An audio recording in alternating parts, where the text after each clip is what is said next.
આપણે બનાવવાના છે તે છે આપણે ભીંડાનું ભરેલું શાક નથી બનાવવાનું, પરંતુ આપણે બનાવવાના છે તે છે આપણે ભીંડાનું ગ્રેવીવાળું શાક બનાવવાના છે।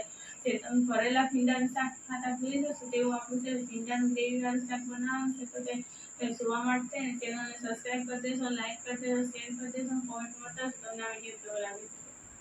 આજે આપણે છે તે ભીંડાનું ગ્રેવીવાળું શાક બનાવવાનું છે। તો તેના માટે થઈને આપણે આ રીતના આપણે કૂણા ભીંડા લીધા છે, તેને આપણે કટ કરવાના છે। પહેલાં તો તેને આપણે કટ કરી નાખીએ, કઈ રીતના કરવાના છે તે હું તમને બતાવવાની છું।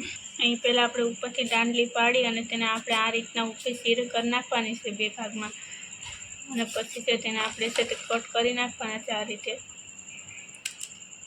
આ રીતના આપણે છે તે કટ કરી નાખવાના છે, એટલે છે તે ફાડા આ રીતના કરીએ એટલે છે અંદર વચ્ચે બગડી ગયેલું હોય છે તો પણ છે તે ખબર પડી જાય, એટલા માટે થઈને। અહીં તમે જોઈ શકો છો કે આપણે છે તે ભીંડાને પહેલાં તરવાના છે। તો અહીં આપણે છે તેલ ગરમ થવા મૂકી દીધું છે, અને છે આપણે ભીંડા છે તો અહીં આપણે રાખી દીધા છે તપેલીમાં। તો હવે ભીંડાને છે તો હવે તરી નાખીએ, તેલ ગરમ થઈ ગયું છે।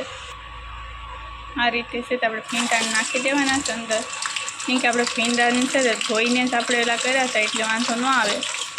આપણે છે સકડીને છે તે આપણે હાઈ રાખીને આપણે અત્યારે તો કરીએ છીએ, કેમ કે આપણે હાઈ રાખીને કરશું તો પણ છે તે સડી જશે, અને આપણે છે તેને આપણે છે આ રીતના જ આપણે તરીને જ બનાવવાના છે, એટલે છે તેને આપણે થોડી વારમાં થઈને તળવા દઈએ। અહીં તમે જોઈ શકો છો કે આપણા છે તે ભીંડા છે તે સડી ગયા છે, એટલે તેનો કલર પણ ચેન્જ થઈ ગયો છે, એટલે હવે તેને આપણે કાઢી લેવાના છે। એક થાળીની અંદર આપણે આ રીતના સારાની મદદથી કાઢી લઈએ। આ રીતે સારાથી કાઢશું એટલે તેલ છે તે બધી નીકળી જશે। આ રીતના આપણે બધા કાઢીને પાછા આ રીતના બધા તળી નાખીએ। અહીં તમે જોઈ શકો છો કે આપણે છે તે તેલ છે ભરી પાછું આપણે કઢાઈમાં મૂકી દીધું છે ગરમ થવા, અને તેલ ગરમ થાય છે આપણે ગ્રેવી બનાવવાની છે। તો તે કઈ રીતના બનાવે તે પણ હું તમને બતાવવાની છું। તેના માટે પહેલાં તો આપણે તેમાં રાઈ નાખી દેવાની છે। આ રીતે રાઈ કપડે એટલે તેની અંદર આપણે જીરું એડ કરવાનું છે, આ રીતે। પછી તેમાં આપણે લસણ એડ કરવાનું છે, ગેસ સગડીને સાવ સ્લો રાખી દેવાનું, ગેસને પછી હવે તેની અંદર આપણે લસણ એડ કરી દઈએ, અને લસણ નાખીએ બાદ લસણ પકડી જાય એટલે તેની અંદર આપણે નાખી દઈશું કે આપણે ચણાનો લોટ લીધો છે તે શેકી ગયો, આ રીતે। હવે સારી રીતે મિક્સ કરી લઈશું અને હલાવતા જશું આ રીતે, એટલે છે લોટની જે ખાંગળીઓ રહી છે તે ના રહે એટલા માટે। અને આ રીતના લોટ છે તે સારી રીતના મિક્સ થયા બાદ હવે છે તેની અંદર આપણે તે નાખી દઈશું છે આપણે ટમેટાનું ગ્રેવી કરી રાખેલી છે તે।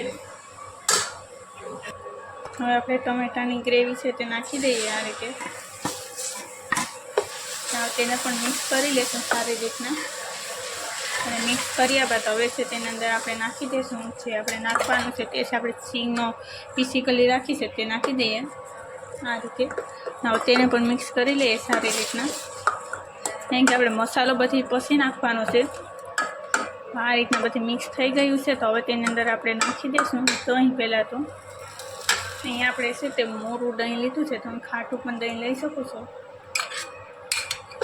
હવે તેને પણ મિક્સ કરી નાખીએ આ રીતે, અને સખત હલાવતા જશું એટલે દહીં છે તે સારી રીતના મિક્સ થઈ જશે। ને હવે તેની અંદર આપણે છે તે મસાલા કરવાના છે, તો મસાલા કરી નાખીએ ક્યાં ક્યાં મસાલા કરવાના છે તે। પહેલાં તેની અંદર સ્વાદ મુજબ આપણે છે તે મીઠું નાખી દઈશું આ રીતના,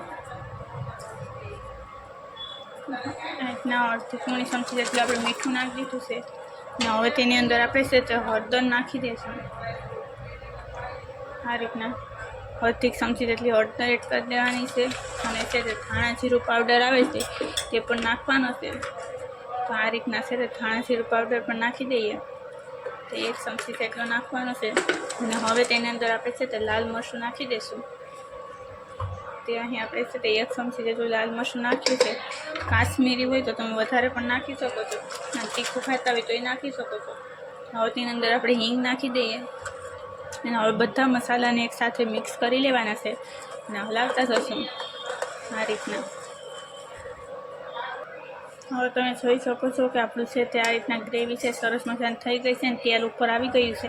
તો આપણી ગ્રેવી પરફેક્ટ છે. તો તેની અંદર આપણે નાખી દઈશું જે આપણે ટમેટાને છે આપણે ભીંડા છે તે આપણે તળીને રાખેલા છે તે નાખી દઈશું. આપણે ટમેટાની ગ્રેવીને કરીને રાખીશું આ ગ્રેવીની અંદર.